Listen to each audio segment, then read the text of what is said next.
the only currency we have is time.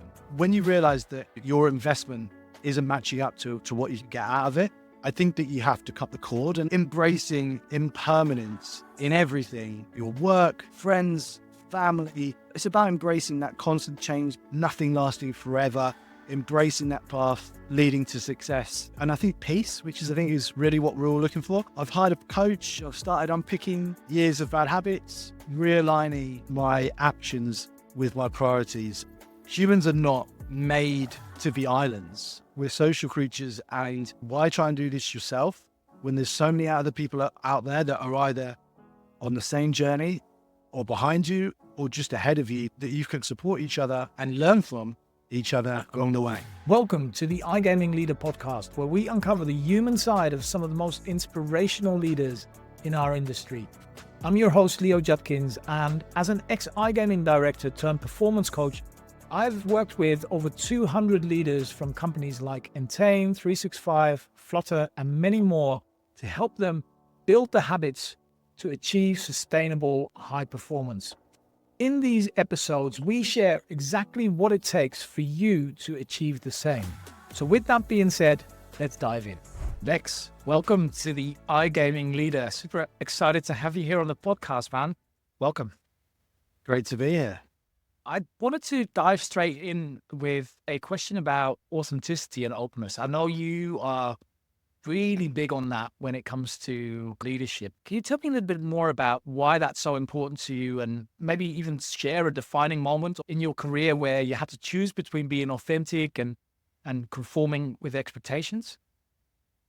Yeah, sure. So I think it goes back to growing up as a kid, and I was very much a person who was very inauthentic. So I was constantly donning different personalities, different traits, different characters, if you like, just to get by, just to find some sense of purpose or position or validation. And I think that I lived that life for so long that you really end up having quite a deep separation between who you truly are and who you're projecting to the rest of the world. So I spent most of my time growing up to manage my own mental health that I, was struggling on and off with. We did a lot of moving around as kids, and that kind of fear of change and fear of any sort of movement away from what would become my new normal was something I really struggled with. So I used to create characters. Lex in itself was a character that I created. Everyone back at my first secondary school would have known me as Alex. And it was very much a mask that I'd put on every day in order to get through the day, in order to make friends, feel like I was liked. And I think gradually over time, I just realized that there was this bigger and bigger divide between who I was inside and who I was projecting myself to be. And I think everyone comes to this point at some stage in their life, whatever happens to be the stimulus for causing the kind of confrontation that you have between those two things. And it was really important for me to eventually reconcile those two parts of myself and establish what was the new me. And it's very much something that I've tried to take into my leadership style. I am a very warts and all person, and I think it's very subjective, right? To whether that's a good or a bad thing for many people. Often they don't always hear what they want to hear. And I don't always play by, the more conventional rules of corporate life, I guess. But it's been really important to me just to be true to myself and to the people that I'm working with, because I don't really want to do anything different. No, I love that. And from just knowing you, that's what I love most about you. This is just who you're going to get. This is Lex, right? And you take it, you leave it. But I want to kind of dive back into that, Lex. One of the things that you said there, did you have a kind of a pivotal moment or something where you thought this character that I'm putting on is just not who I want to be? Or did it happen over time? Can you tell me a little bit more about that, about when you decided to make that change and how that showed up? Yeah, I think anybody that knows me personally will know that it's not just one incident, one mistake that's resulted in that conclusion that I've come to. It's very much been death by a thousand cuts in many ways. I'm not the quickest learner when it comes to these things, and I think I realized that I was not only hurting myself, but I was hurting people around me, or I was being detrimental is probably a better way of putting it. In being inauthentic, I was actually, and pretending to be something that I wasn't, what I thought people wanted me to be, I was actually pushing them away. And so it was a combination of things really over time. That the real pinnacle was becoming a stepdad and becoming a father for the first time. Like so many things in my life, I've done a complete crash course 4 years ago. I was single, living in a 2-bed flat in London with the former university and rugby teammate from Lincoln. And 4 years later, I'm living up in the Wirral with 2 stepkids aged 9 and 14 and 2 kids under 2. And I think that's why I draw a lot of parallels between leadership and in the corporate world and parenting. It really forces you to hold the mirror up. Or in some cases, when you're refusing to hold the mirror up, it will force you in front of the mirror. And Yeah. I think that sometimes you have to face that and embrace it, embrace the suck, and just acknowledge that there's certain things that you're falling way short on for yourself and for other people. I think when you have kids or a team, it magnifies it tenfold because you suddenly realize that you're responsible for other people Yeah. and that perhaps the coping mechanisms that you used previously that had been effective for you as an individual no longer served you as part of a larger collective. Yeah.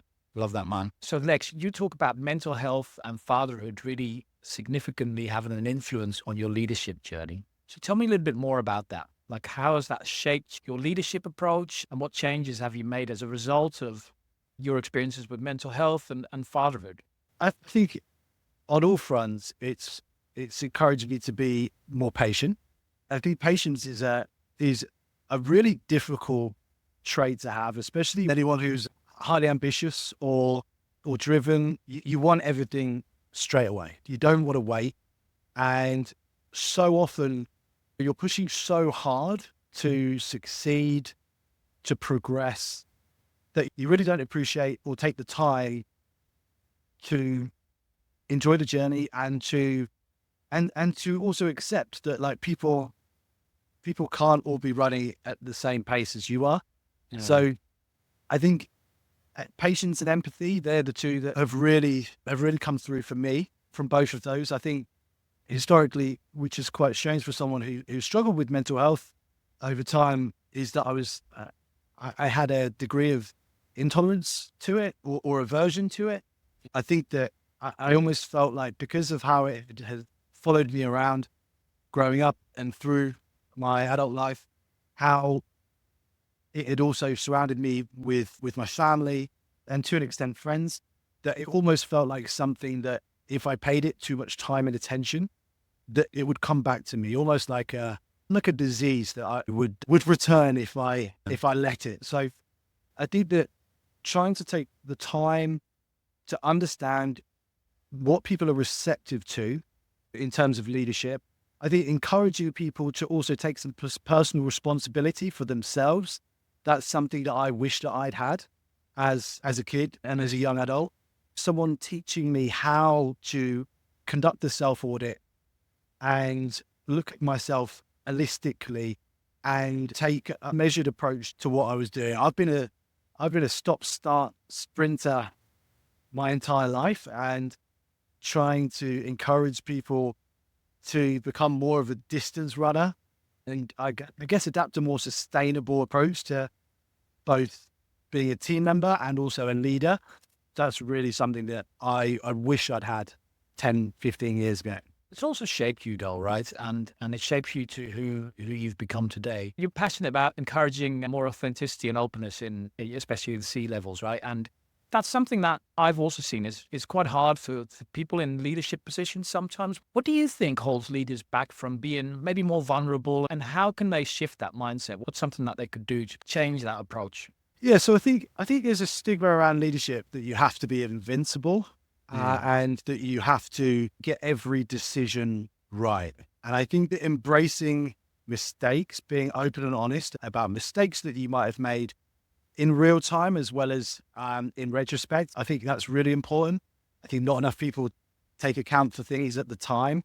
I it's all well and good telling people a mistake that you made in retrospect that you've since made good and gone on to great success. But to take ownership of something at the time, I think takes real courage and real vulnerability. I think really just a case of spending more time with your team, getting to know people. Naturally, vulnerability and openness comes about from shared experiences and creating relationships on a personal level with people. So if you aren't doing that, I can completely understand why you wouldn't want to show your more human side with your team. Very easy for me to say and very difficult in this current time, this current climate where we've never been busier, we've never been more overstimulated or accessible to people. And I think that all of those things make it really difficult to prioritize the things that actually might have a really high ROI from you, but might require you to move out of your comfort zone. I think it's a really interesting, mentality around high achievers as well, that they think that they need to keep pushing, they need to set an example, they need to create this halo of success around themselves. And actually, that's not what a team are looking for at all. They're not looking for somebody that's perfect. They're looking for somebody that is that they can get behind and that they can turn up to work looking forward to representing and contributing towards that collective success. I think that's what people do. Some of the best leaders that I've been around they inspire the team around them to work for each other and for that person. And it's really hard to do that if you don't know your leader. Yeah. Leaders are people you want to follow, right? And I think that's exactly what you described there. I love that. You've identified some key people as your mentors, your soul food, your anchors, and your pivots. So tell us a little bit more about a time where you relied on a support network, and what did you learn about leadership and vulnerability from those situations? Yeah, well, when I've relied on my support network, that is a constant. I think I've been incredibly lucky to have the sort of people around me that I do, both professionally and personally. I think to an extent, I've created a lot of that luck myself. I do crave personal connection, and that means I have a lot of people pulling for me, and I've got a lot of people that are willing to help me out. And it goes both ways. I like to think that I can provide that to the people in my support network as well. Now, professionally, I have people like Mark Woolard, who was instrumental to me. I met him at university back in 2009. We were playing rugby together. We ended up running the rugby club together. It was our first kind of foray into business together to an extent, because we ran it like a commercial enterprise. We drove the membership to whole new levels that had never reached before. Retention, like we genuinely ran that sports society as a business, and we looked at all of the key metrics: fundraising, revenue, performance on the pitch, off the pitch, and we were all about having a kind of shared vision and message of legacy and things like that are always the sort of things that are super important. As you're 21 and your only priority is playing rugby and going out. He was tremendously important to me because we started running club nights together in our university city, and we continued working together for 3 or 4 years. After he left university, I was kept behind for a further year due to my own with my course. And I think what was so valuable to me is that he always saw the best in me. He always tried to push me to be more, to be better, to fulfill my potential, at least the potential that he saw in me way before I saw in myself. Eventually, he ended up hiring me at Edible Shine, which is was a big media production company. They own brands like Deal or No Deal and Peaky Blinders and MasterChef and Black Mirror. And I think it was the first time that I really realized how important it was to have someone fight in your corner, because all of a sudden I was representing these huge franchises and I loved what I was selling. I think that was the difference. I'd kind of bounced around different roles up in the lead up to that.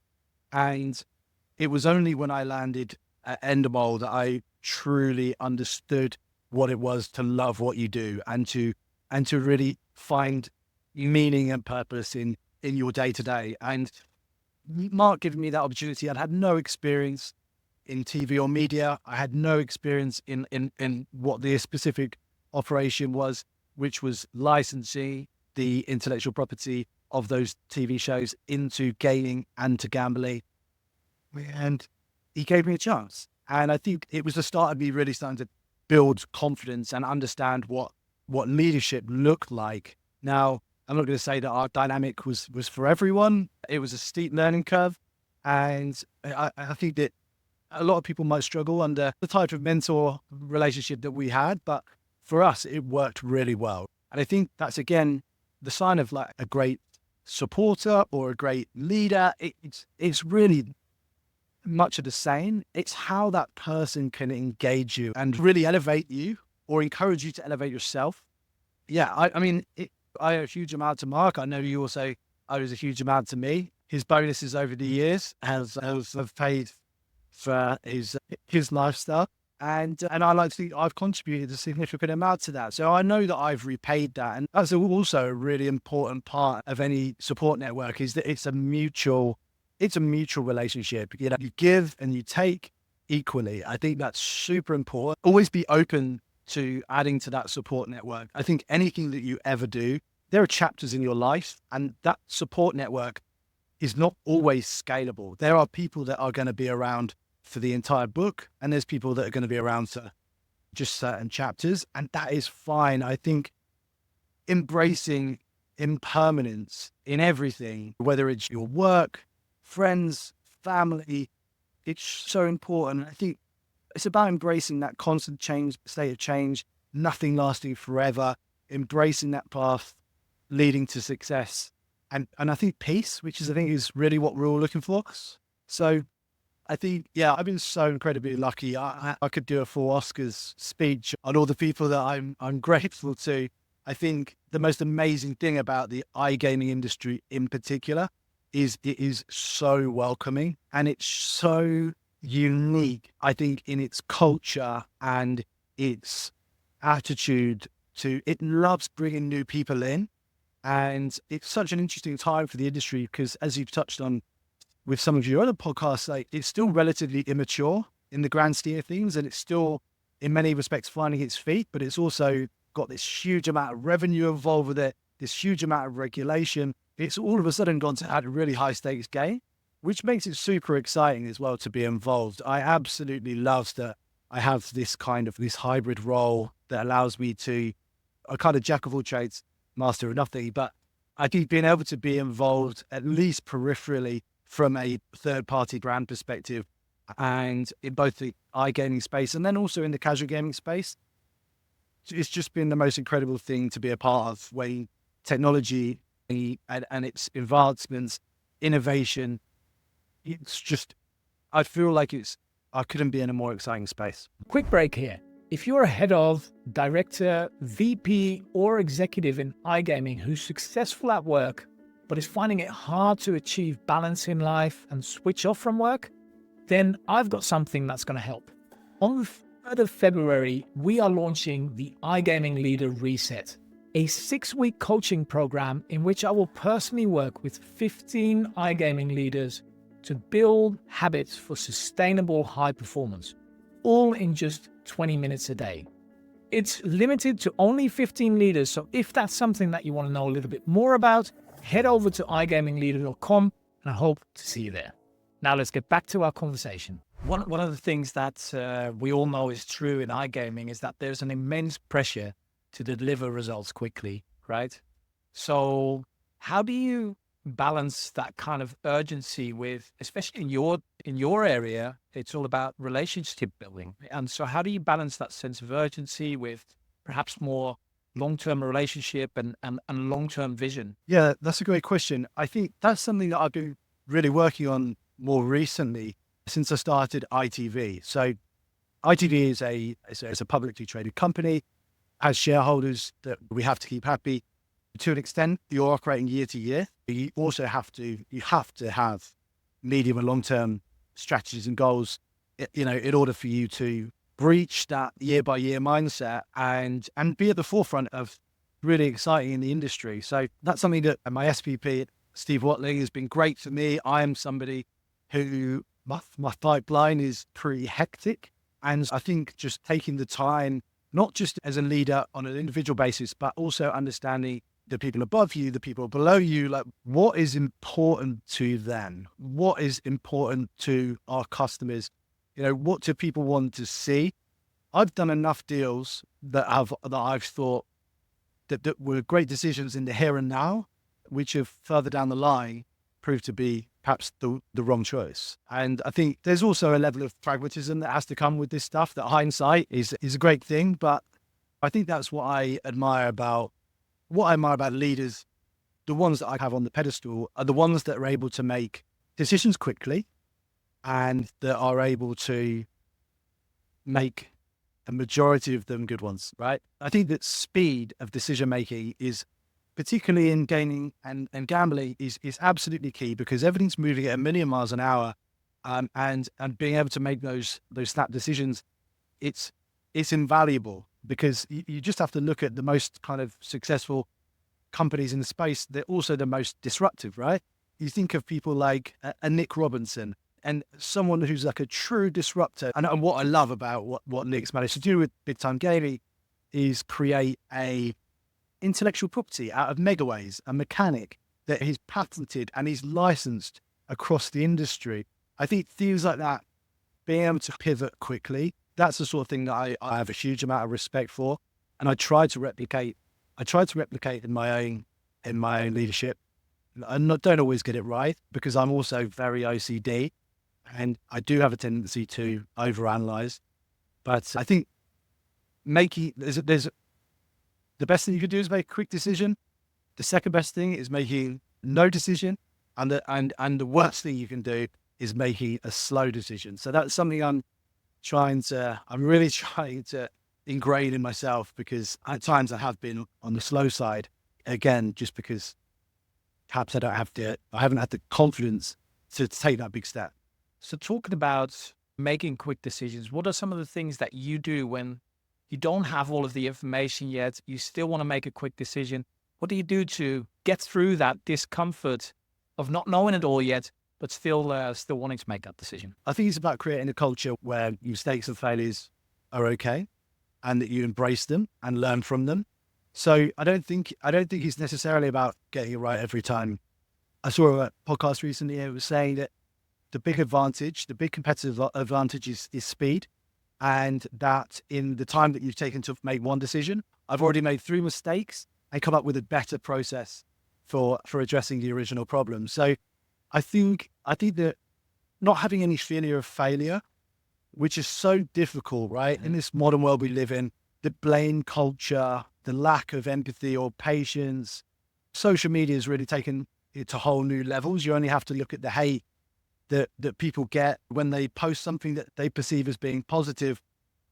That sort of hater mentality is so ingrained in our culture that fear of failure, can almost stop you in your tracks. And I think that there's some great books out there, like Black Box Thinking by Matthew Syed, where it talks about, it refers to the black box in aviation, which is a device that's used to analyze accidents. And it symbolizes a culture of learning from mistakes and failures, and improving processes on the basis of those failures. So it's all about building that confidence. I think it's something that comes with age as well as experience. I used to care a lot more what people thought. And I think letting go of that was a really important part of growing as a leader. I think that's so true, Lex. It is about like almost that fear of judgment for many people, right? And therefore not taking decisions. And then you end up with mediocre products and mediocre everything, instead of embracing the discomfort and actually making decisions, and then learning from those failures and adopting as you go along. Talking about quick decisions, I know this year you were in a C-level position for 48 hours and made a quick decision there after what probably wasn't a quick decision, but you made a decision there to leave. That must have been incredibly difficult. So can you talk us through what was going through your mind in those 2 days and what ultimately led you to step away? Yeah, so 2024 has been a really big year of change, right? For me as a professional, as a person. It started with leaving my role of 8 years at Banijay, where I was commercial director. I was very comfortable there, but there was some restructuring and there was an opportunity to take voluntary redundancy. And, after 8 years in the same role, felt like a change was necessary. I've been redoing my house, which has been a slog in itself. It was a real fixer-upper. And that redundancy package, it just made sense for me at the time. I thought it was time to embrace the change, explore what else is out there. And so I went to market. I had two opportunities, one which was a very safe play in IP licensing. I was super attracted to it because the management team, I had a huge amount of respect for. I worked with them on multiple different occasions, indirectly via Banijay. And then this complete left field approach from an iGaming company came in, and it was an opportunity for me to take on my first C-level role. It was a kind of dual CCO, CEO position, and I was super bought in to what they were trying to achieve. And I'd been a long time admirer of the company. So it was a no-brainer for me to take this step. I'd already made the big breakaway from my safe spot of Banijay. So why not go for the big one? And unfortunately, it didn't transpire to be what I had thought or hoped it would be. And that became very apparent to me very quickly. And I was super proud. I put a lot of preparation into going into that role. I'd obviously told my friends and family that I was going to be taking on that role. And there was a huge amount of pride at stake going into this. And as soon as I realized it wasn't a right fit, I made a very quick decision to exit. And I think that was something I'm hugely proud of. It was the me of 5 years ago would have hung in there, would have refused to take a knee, and would have tried to make it work. And I think that, again, time, age, parenthood is giving me a perspective that really the only currency we have is time. And and perhaps as a secondary one, energy. And so when you realize that your investment isn't matching up to what you can get out of it, I think that you have to cut the cord. And that's something that could be quite difficult, right? So many people, they teach this kind of toxic culture of don't quit, don't walk away, never give up. And sometimes it's actually a completely like a diminishing return that you're forcing yourself to endure. And you're hanging in there from a point of pride, right? Yeah. It was not something that I was over enamored with, admitting to people that this big C-level position that I'd done, that I'd signed up for, the PR that had been planned, and everything that came with it, the introduction to the team, to have to call that, to feel like I had to call that 2 days in, it was intense, but it was not something that I regretted for an instant. And I think, again, without trying to sound too basic, I really have bought into the green lights mentality by Matthew McConaughey. And I do sound very basic, picking out a Hollywood A-lister as my North Star. But I think that his book that came out a couple of years ago, it really resonated with me. It might be because I listened to it on Audible and his voice is just incredible. It teaches you about the whole kind of premise of life being full of green lights and red lights, orange lights. Essentially, your failure is starting off as red lights, but in the rearview mirror of life becoming green lights.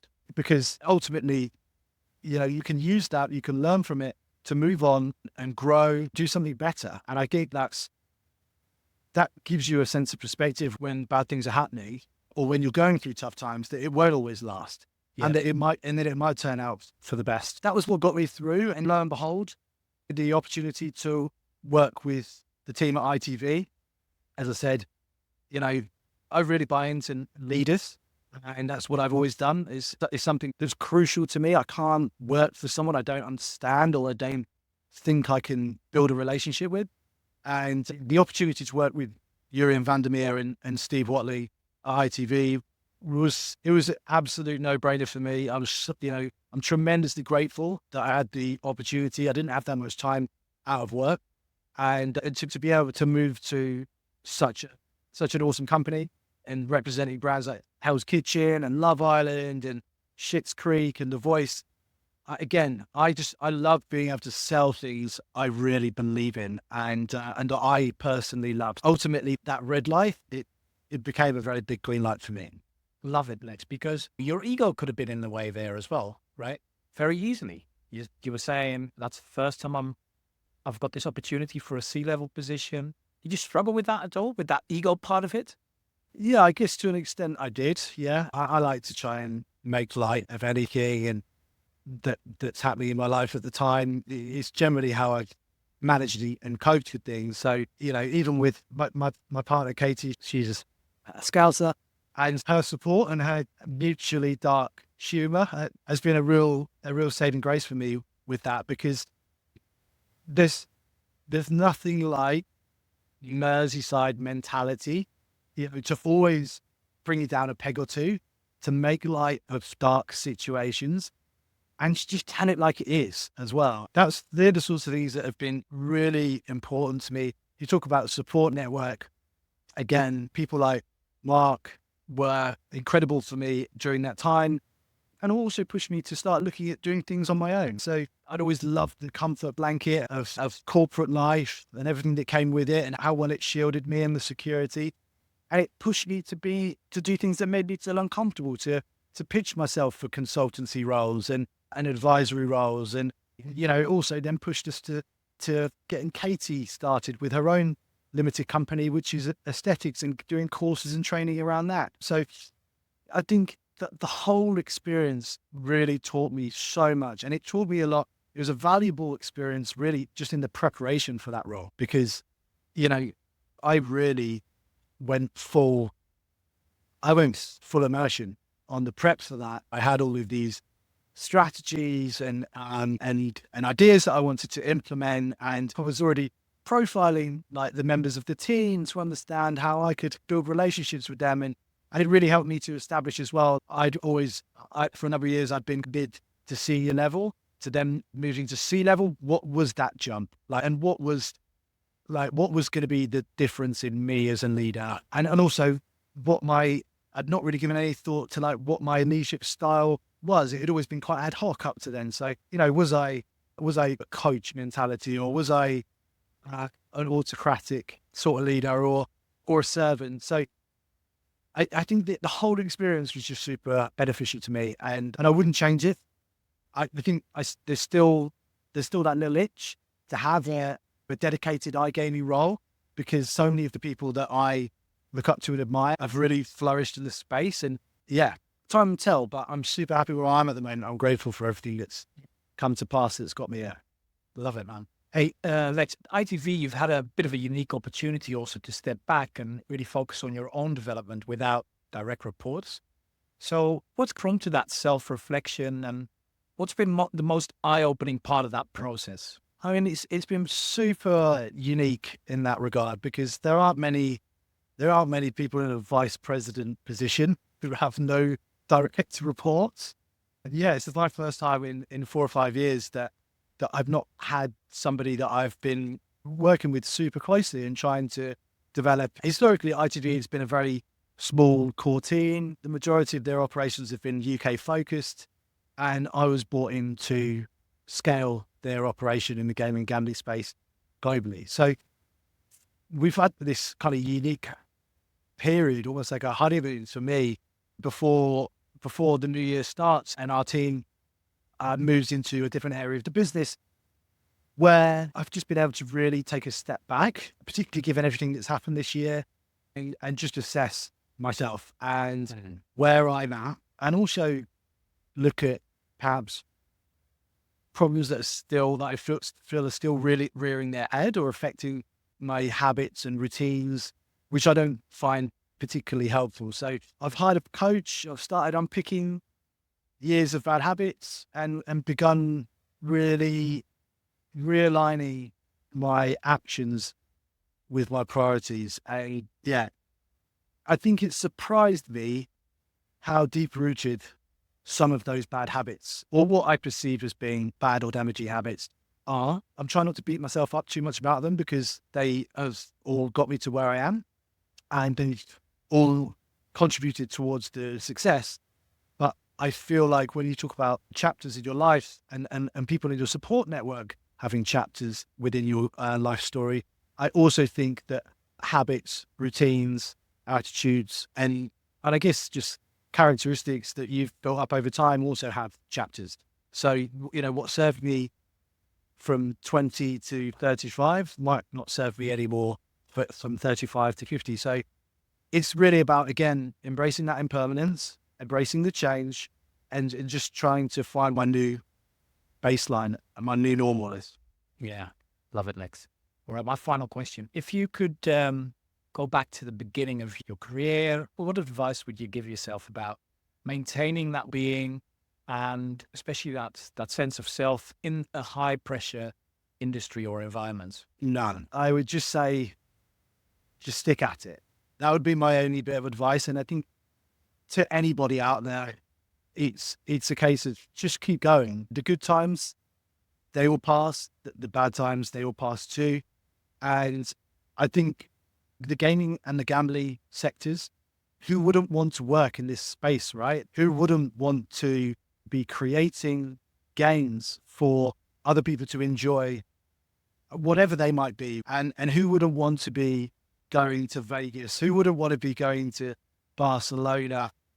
And I think that there's so much that this industry has to offer. Just enjoy it, embrace it, keep doing what you're doing. I would say pause, take a breath, and really take the time to decide who you want to be. And whether it's as a leader, whether that's as a team member, or whether that's as a father, son, brother, that's something that really should be taught in schools. It's such an incredibly outdated education system that we have. Being able to self-audit and doing it incrementally over time, it's just so important. And if I'd been taught how to do that as a kid, I would be in obviously a very different spot to where I am now, but I probably wouldn't have wasted as much time. So I think, firstly, do you care? Because a lot of people don't. You know, at the stage that they're at, they don't care what people think of them. They don't care the effect they have on others. They might not even care about what they're doing. If you do care, where are you now? And then where do you want to be? And I think recruiting a support network, whatever that happens to be, people that are your soul food, people that are your anchors, your mentors, building out an Avengers style team for yourself. I think that's the advice that I would give to people, because humans we are not made to be islands. We're social creatures. And I think, why try and do this yourself when there's so many other people out there that are either on the same journey or behind you or just ahead of you, that you can support each other and learn from each other along the way. Thank you very much, Lex. Really loved this talk, and thank you for being so open and honest. Thanks, mate. Thank you for joining me on the iGaming Leader podcast. If you enjoyed today's episode, head over to igamingleader.com for more conversations and insights. Don't forget to subscribe to this podcast. I'm your host, Leo Judkins, and I hope to see you next week.